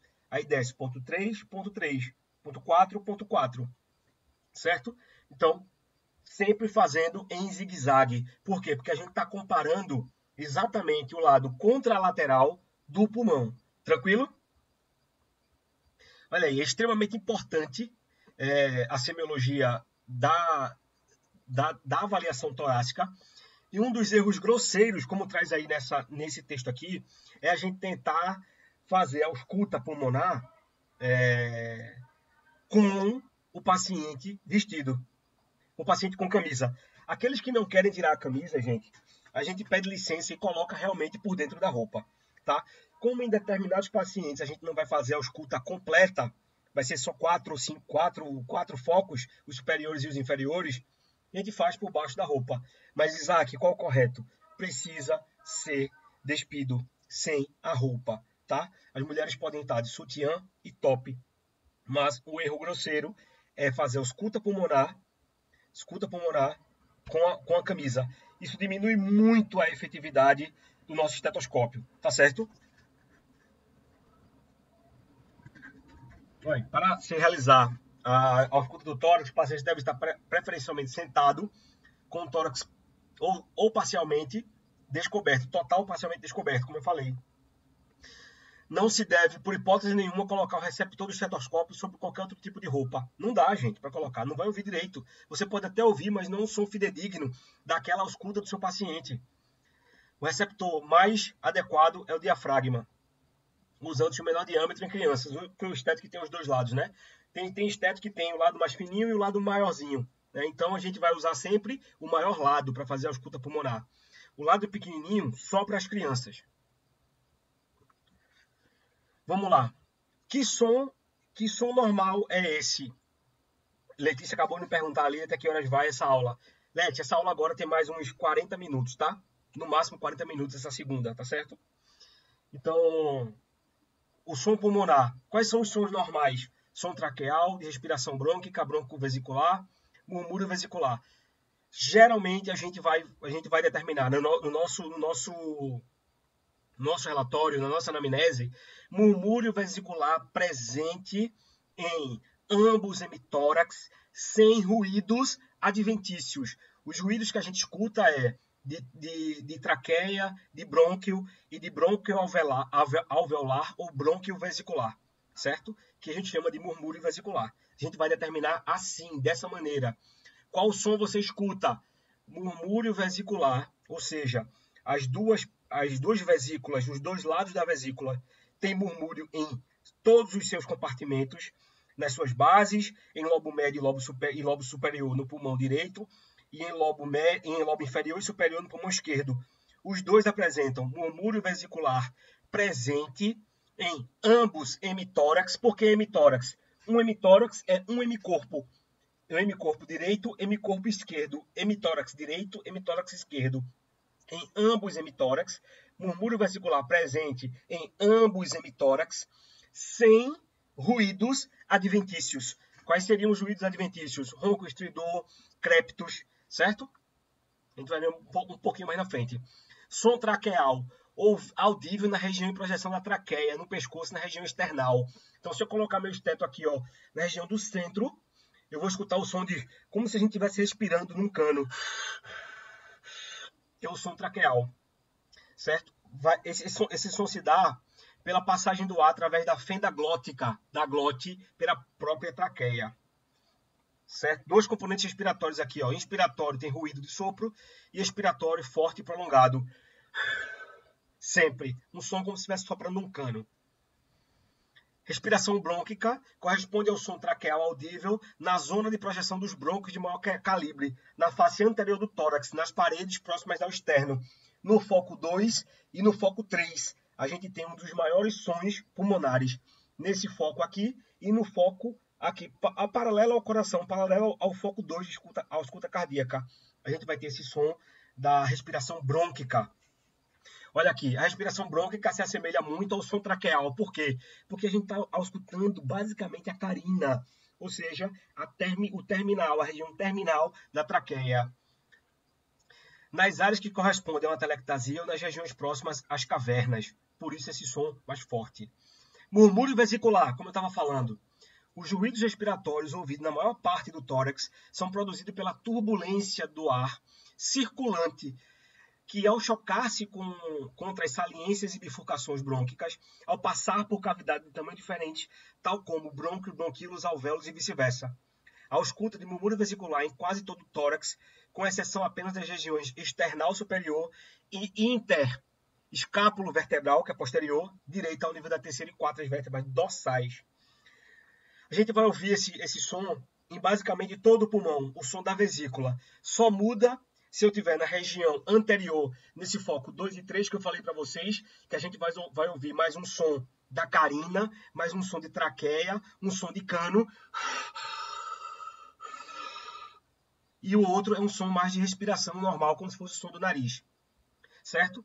Isso na região anterior e na região das costas, também na altura da terceira e da quarta vértebra torácica. respiração broncoalveolar, soma-se as características da respiração brônquica com o murmúrio vesicular. Nas crianças, em razão do menor tamanho do tórax, a respiração broncovesicular é audível nas regiões periféricas. Como nos homens adultos ou nas mulheres adultas, é mais no centro. Nas crianças, até nas regiões laterais, a gente consegue ouvir mais esse som de caninho aberto. É bem bonito ouvir os pulmões delas quando elas estão sem gripe. Certo? Som anormais é agora ruídos adventícios. Aquele que eu tinha falando. Murmúrio da vesícula ou murmúrio do pulmão presente em ambos hemitórax, sem ruídos adventícios. Aqui são os ruídos adventícios. É quando a gente tem som descontínuos, como estertores finos e estertores grossos. Eu não sou bom o suficiente, gente, para imitar todos esses sons, tá? Mas estertores parece um pouquinho com você abrir o velcro. Colar o velcro e abrir o velcro. Estertores, tá? Eles podem ser um pouco mais finos ou grossos. Eles às vezes continuam, param, continuam. Você vê no início da respiração, aí tem uma pausa no meio da inspiração e você vê depois na expiração. Esses estertores são parecidos com velcros. Eles podem ser contínuos durante toda a inspiração e durante toda a expiração, como roncos. O ronco é ronco mesmo, como se fosse uma pessoa roncando de verdade. Desse jeito, não é diferente. Os sibilos, a gente diz que é som de brechinha de janela, de fresta de janela, né? E o estridor, esse eu não tenho muito referencial para falar para vocês, mas vou mandar um som de cada um para vocês praticarem, tá certo? Mas são os sons mais falados na semiotécnica, na ausculta pulmonar. Olha, ó. Estertores finos ou crepitantes ou crépitos ocorrem no final da inspiração, têm frequência alta e são agudos. Não se modificam com a tosse de jeito nenhum. O atrito de um punhado de cabelos ao ouvido ou o som percebido ao se fechar ou abrir o fecho tipo velcro. Olha aí, ó. É aquele mesmo som também, se você pegar cabelo. Aí agora, do seu lado, lá do seu ouvido, pegue seu cabelo e roce o dedo, fique roçando ele entre os dedos. Esse som desse cabelo roçando entre os dedos, vocês mulheres que estão com cabelo longo, põe do lado do ouvido e faz assim, ó. Esses são sons crepitantes ou estertores finos, tá? São ouvidos principalmente nas zonas pulmonares influenciadas pela força da gravidade, ou seja, na base do pulmão. Presentes onde? Pneumonia e congestão pulmonar. Estertores grossos é o mesmo som de cabelo, só que com uma forma mais intensa, mais audível. Tá? Mais forte, mais grosso. Aí está mais relacionado a bronquites, inflamação dos brônquios e bronquiectasias, as dilatações e o mau funcionamento, mal troca gasosa dos brônquios, geralmente por conta de secreções. Roncos são constituídos por som graves, ou seja, de baixa frequência.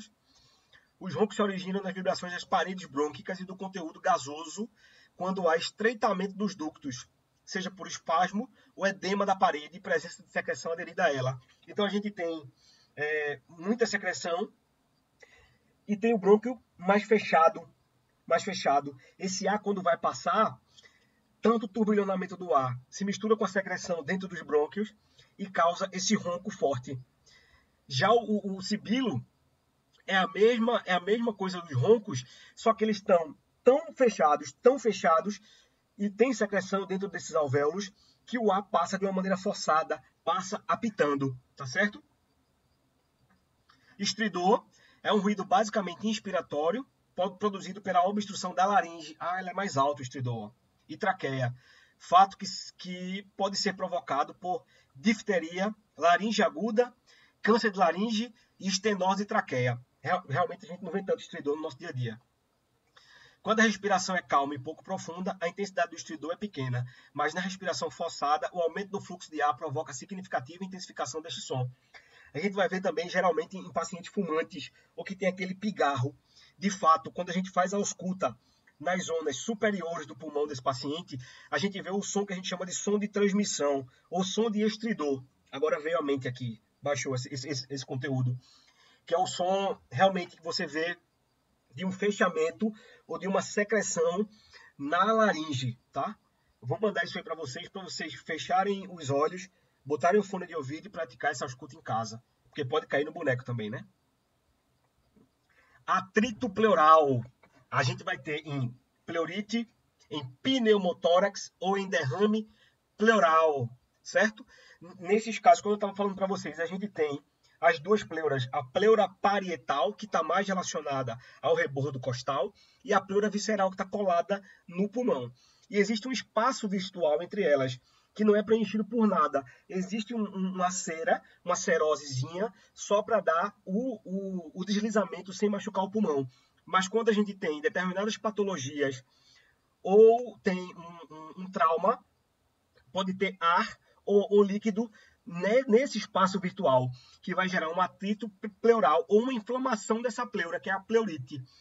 Nesses casos, por se recobrir de exudato, ou seja, um conteúdo que extravasou para aquela região, passam a produzir um ruído irregular, descontínuo, mais intenso na inspiração, com frequência comparada ao ranger do couro atritado. Quem aqui, ranger de couro atritado, parece também com o som de... como você passa o dedo sobre uma superfície que está muito limpa. Não tem esse deslizamento. É um som muito parecido com o atrito pleural. Para aprender a reconhecê-lo, o examinador pode imitá-lo, colocando uma das próprias mãos no ouvido e atritando-o com a outra mão com forte pressão. Mas é mais parecido com o som de você passando o dedo por uma superfície muito limpa. Certo? A sede mais comum no atrito pleural são as regiões axilares a sede, em que os pulmões realizam uma movimentação mais ampla. De fato, a gente consegue encontrar esse atrito pleural mais nas regiões axilares inferiores, na linha axilar, na região lateral, que é onde o líquido pleural, o exudato pleural, vai estar depositado, tá? A gente vai ter, por conta da gravidade, esse exudato, esse líquido, vai estar mais relacionado à base dos pulmões. E quando a gente põe o esteto lá, nessa região aqui da ausculta, número 6 ou número 7, se for na região posterior, quando a gente põe o esteto aqui nas costas, lá no finalzinho do rebordo costal, a gente tem esse som parece muito mesmo com o dedo passando sobre uma superfície bem limpa, aquele ranger. A ausculta da voz, olha lá, pectorolóquia, o paciente vai falando o número 33, e todas as regiões o som tem que ser, o freno tóraco vocal tem que ser audível de forma muito similar, tá? Se a gente tiver uma diminuição ou um aumento, pode ser algum problema naquela região, tá? Aqui no final tem uma observação legal. A ressonância vocal costuma ser mais forte nos homens do que em mulheres e crianças, em decorrente do timbre da voz. Então, ao examinar, se você acabou de examinar um homem, pediu para ele falar o 33, e esse som ficou bem alto, bem audível para você, e depois você vai examinar uma mulher, não é porque ela tem algum problema de colabamento ou de secreção ali não, viu, gente? Ou de muito ar naquela região do pulmão que está diminuindo a ausculta, não. Simplesmente porque a vibração do som dela, a vibração do timbre das mulheres e das crianças tem menos intensidade que nos homens, certo? Mas, ao pedir para o homem mencionar a palavra 33, ou a mulher, ou a criança, a gente vai, se a criança obviamente não souber falar, mas ela está sempre falando alguma coisinha ali, a gente vai comparando o som, nem que seja do choro, tá certo? Mas a gente vai comparar em cada foco de ausculta se esse som permanece da mesma forma. Ausculta da voz ou pectorolóquia. Tranquilo, gente? Muito importante isso. Principalmente nos pacientes que têm pneumonia, tuberculose, que tem DPOC, que é doença pulmonar obstrutiva crônica, causada pela exposição de longa data a fumaças, a sílicas e a agricultores e também tabagistas. Então, nos tabagistas, em especial, vocês vão fazer a ausculta da voz, que é a pectorolóquia. O senhor fuma há quanto tempo? Tenho 50 anos e fumo desde os 15. Então, a gente vai fazer a ausculta da voz, tá? Na região das costas, é melhor ainda na região das costas, sem camisa, de preferência sentado, em cada ponto de ausculta, 33, 33, 33, para ver se a gente tem uma resposta pulmonar em toda a região auscultada. Certo? Broncofonia significa ouvir distinta intensidade da voz normal. A gente tem uma consolidação no pulmão. Pectorolóquia fônica, quando se ouve com nitidez a voz falada, então está tudo certo. Pectorolóquia afônica, ouve-se a voz cochichada, ou seja, eu falo 33, mas parece que está 33, 33. Então, a pectorolóquia afônica. Egofonia é um tipo especial de broncofonia quando esta adquire qualidade anasalada e metálica, comparada ao bálido de cãibra, ou seja, 33, 33. Então é uma egofonia. 33. Você está lá no pulmão do cara, o cara está falando 33 e o som está saindo para você no seu esteto como se fosse um som nasal. 33. Entendeu? Egofonia. Síndromes brônquicas e pleuropulmonares. Consolidação pulmonar. A gente tem áreas de cicatrização pulmonar ou áreas de grande quantidade de pus ou de secreção. Então, a gente tem uma área consolidada, é uma área de perda de troca pulmonar, então, uma área de consolidação. A gente tem as atelectasias. Nas consolidações pulmonares, a gente pode ter ainda um efeito reversível. Nas atelectasias, o pulmão perde a capacidade de troca gasosa naquela região. Enfisema pulmonar também está relacionado às atelectasias. São cicatrizes pequenas ou grandes cicatrizes em diversas áreas do pulmão, certo? O pulmão não se regenera, cicatrizou, perde capacidade. Derrame pleural, quando a secreção extravasa o parênquima pulmonar e invade aquele espaço virtual entre pleura serosa e pleura visceral, geralmente acometendo as bases do pulmão, porque por conta da gravidade, a gente tem o derrame pleural, certo? Que vai também trazer um som mais maciço do que timpânico, vai trazer dor à respiração, incômodo à respiração. Pneumotórax, a gente vai ter o enchimento da região das pleuras por ar, ali não deve ter nada. Então a gente tem um pneumotórax, certo? Tá aqui, ó, uma consolidação pulmonar, bem bonita aqui, bem linda. Essa área aqui ela pode ser transitória de perda, geralmente associada a uma pneumonia ou uma tuberculose. Isso aqui, se tratado com antibiótico e com terapia de respiração, com a fisiorrespiratória, o paciente pode recuperar essa região aqui de respiração. Vamos lá em método propedêuticos, deixa eu ver aqui. Isso aqui a gente já falou muito bem. Então, a inspeção a gente vai ver expansibilidade diminuída ou não. A palpação, a gente vai ver se tem frêmio vocal aumentado em cada uma daquelas regiões que eu falei para vocês. Na percussão, a gente vai ver maciçez ou submaciçez, se vai existir em algum momento. E na ausculta, se a respiração brônquica está substituindo o murmúrio vesicular, se tem broncofonia ou egofonia. Testar a pectorolóquia e também ver se a gente tem estertores finos. Muito bem. Atelectasia, ó. Todo esse pulmão do lado esquerdo, pum, parou de funcionar. Eu não tenho função, eu não tenho expansibilidade. Esse pulmão aqui do lado esquerdo, no caso, esse pulmão aqui do lado esquerdo está completamente colabado. Completamente colabado, certo? Completamente colabado. Eu tenho em preto área aerada, o ar no raio-x é preto. Então eu tenho o pulmão, na verdade é o pulmão direito desse paciente funcionando e o pulmão esquerdo dele que está ruim. Vocês vão ver uma sombra aqui no meio, ó. Olha uma sombra aqui preta, mais escura. É a traqueia dele.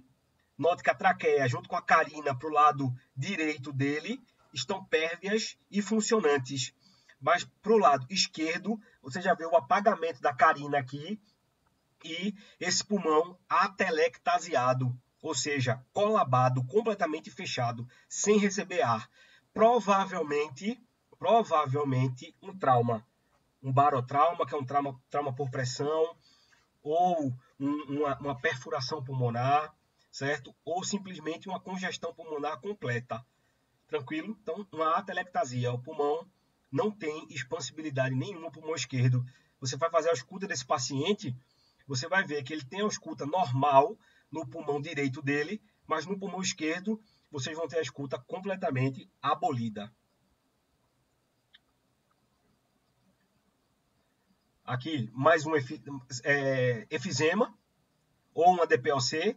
Você vê, ó, várias áreas de cicatrizes. Olha quantas. Cada ponto branco desse, cada raiz dessa branca aqui, ó, que está indo para trás, a gente chama de cicatrização pulmonar ou de enfisema pulmonar. Vai trazer também uma diminuição da ausculta nessas regiões. Derrame pleural. Note que o pulmão esquerdo desse paciente tem algumas ramificações aqui. Algumas ramificações. Provavelmente esse cara tem uma pneumonia, certo? Porque tem vários pontos de ramificações com cefalização de trama. Você vê a trama brônquica esquerda em direção ao cérebro, em direção à cabeça.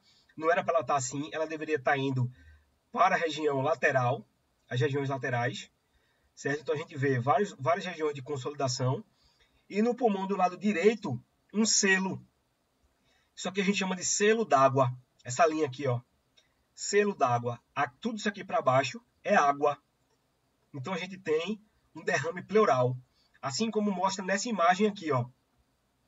O pulmão direito desse paciente aqui no desenho. Você vê a pleura em azul, preservada, formando um espaço virtual com o pulmão. O pulmão normal com os seus 3 lobos, lobo superior, médio e inferior. Aqui a incisura hepática, ou a loja hepática no pulmão, onde o fígado fica alojado.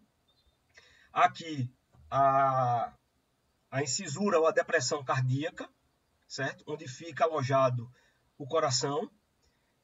Lobo superior, e a gente nem nota direito onde está o lobo inferior. E esse está atelectasiado. Se a gente fosse pedir um raio-x de um paciente que tivesse realmente com esse derrame pleural todo grandão, podia ser isso aqui também, ó. Um derrame pleural como esse daqui, ó. Podia dar um derrame pleural aqui também. Aqui não é. Aqui não é. Esse está colabado e a gente não tem líquido nessa imagem aqui. Simplesmente esse pulmão colabou, ele desapareceu, ele não tem enchimento. Mas aqui você nota que ele ainda tem enchimento preservado no lobo médio e no lobo superior, mas no lobo inferior é só líquido no espaço pleural, fazendo com que o lobo inferior esteja atelectasiado, não esteja funcionante, certo? Então a gente tem líquido nisso aqui. Como é que a gente trata? Ou antibiótico para tratar, ou um diurético, dependendo da patologia do paciente. Mas como isso aqui está mais associado à infecção por pneumonia ou por tuberculose, a gente trata esse paciente aqui com uma toracocentese. A gente vai drenar o conteúdo desse tórax, certo? Como é que a gente vai ouvir esse som? Olha lá.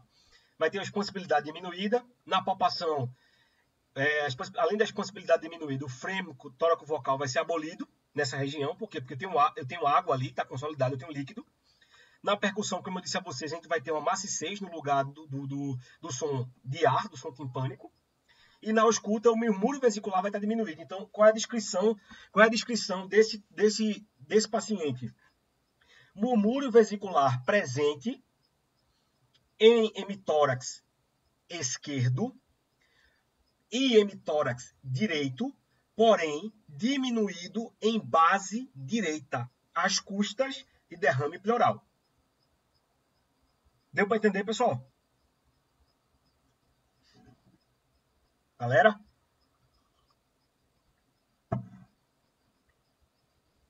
Deu sim, Isaac. Você pode repetir, por favor? Agora. Vou falar de novo o normal, tá, Ju? Foi Ju que falou ou foi Mai? Eu, Mayra. Pronto. Oi, Mayra. Então, Ô, Isaac, vai ter uma foto do raio-x, não, né? Tem também. A prova de vocês tem foto de raio-x. Tá? Tem foto de raio-x na prova de vocês. E tem também contando a historinha. Mas como é que a gente vai encontrar, como é que a gente vai definir ou ver esse caso aqui? Vamos primeiro para o normal. No normal, como é que eu defino? Murmúrio vesicular presente em ambos hemitórax, ou seja, nos dois lados, em ambos hemitórax, sem ruídos adventícios. Esse é o normal. No caso desse paciente aqui, murmúrio vesicular presente em ambos hemitórax, porque nos dois ele tem ar nos dois. Porém, abolido em base do hemitórax direito. Tem som presente nos dois? Tem. No hemitórax esquerdo, o pulmão todo está se enchendo? Tá. De fora a fora aqui, o pulmão tem ar. O que a gente vê nessa sombra é a sombra do coração. Mas o pulmão todo está funcionante do lado esquerdo. No lado direito, o pulmão está funcionante? Tá. A parte superior e o lobo superior e o lobo médio está funcionante. Mas eu tenho som abolido, murmúrio vesicular diminuído ou ausente na base do pulmão direito. Então eu vou ter murmúrio vesicular presente em ambos hemitórax, porém abolido ou diminuído em base do pulmão em base do pulmão direito. As custas de derrame pleural.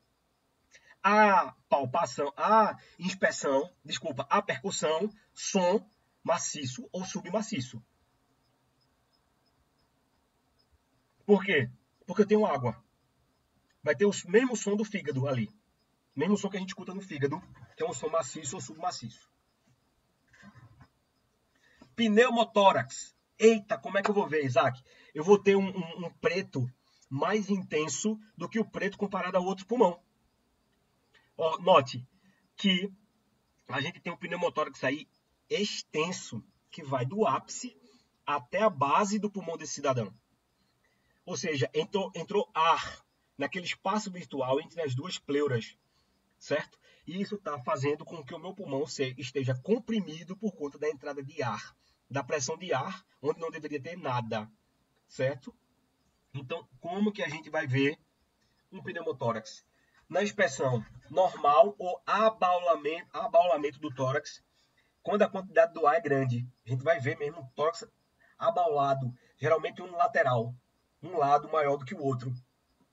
Na palpação, a expansibilidade é diminuída e o frame do tórax vocal é diminuído. Por quê? Porque eu não consigo expandir o meu pulmão. Eu não tenho área de expansão na área de troca. Geralmente meu pulmão vai estar comprimido por conta da entrada de ar. Então o frame do tórax vocal 33 naquela região vai estar diminuída também. E como é que vai estar na percussão? O som vai estar ainda mais timpânico, parece uma caixa mesmo, pam, pam, pam, pam, pam, batendo, tá? Do que o normal. E na ausculta, murmúrio vesicular diminuído. E na ressonância, e a ressonância também, a ressonância do som, a ressonância da ausculta, no esteto, vai estar também diminuída. Então o murmúrio vesicular vai estar diminuído. Como se dá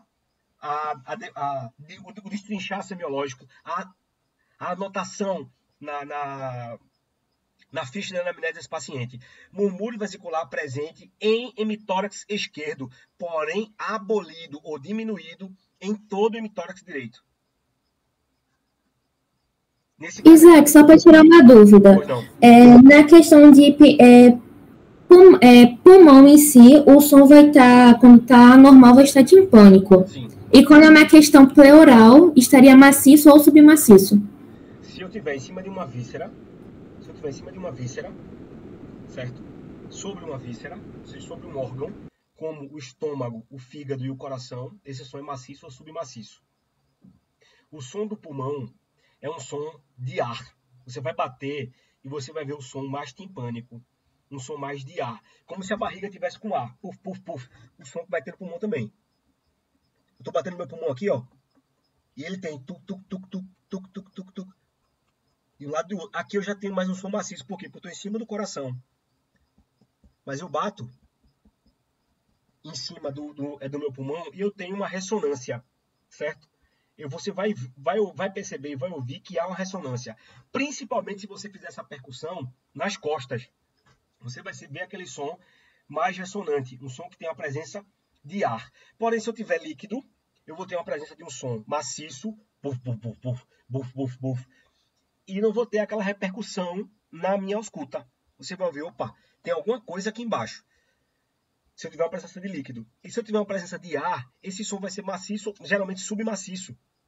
Porque o ar está pressionando a pleura, e a pleura do pulmão, e está fazendo com que ele não se encha de ar. Certo? Desculpa, voltando. Rebobina. Vamos do zero. Na percussão, eu vou ter mais um som aerado, um som mais timpânico, principalmente na percussão das costas. Se eu tenho um som submaciço ou maciço, onde deveria ter um som mais timpânico, eu vou ter provavelmente um derrame pleural, ou um colabamento desse pulmão. Certo? Ou eu estarei sobre uma das vísceras, estômago, fígado ou coração. Certo? Mas se eu pego um som hipertimpânico, pam, pam, pam, pam, mais aberto, e a gente não consegue auscultar a respiração daquele pulmão, esse cara está com pneumotórax, que é a entrada de mais ar, o som vai ser hipertimpânico ou timpânico naquele pulmão. Diferente do lado contralateral. Se você auscultar esse pulmão aqui, ó, você vai notar esse lado do pulmão aqui, você vai notar que o murmúrio vesicular dele é normal. Aqui é um som de concha, um som de concha de mar. O som é aumentado, exageradamente aumentado, pela presença do ar pressionando o pulmão. Certo? Então, na hora da percussão que você vai fazer, esse som vai ser mais alto, o timpanismo vai ser mais alto e mais forte, por conta da presença de ar aqui. Certo? Ok, Isaac, obrigada. Então, foi. Dúvidas, mais dúvidas e mais dúvidas. Sou toda à disposição de vocês.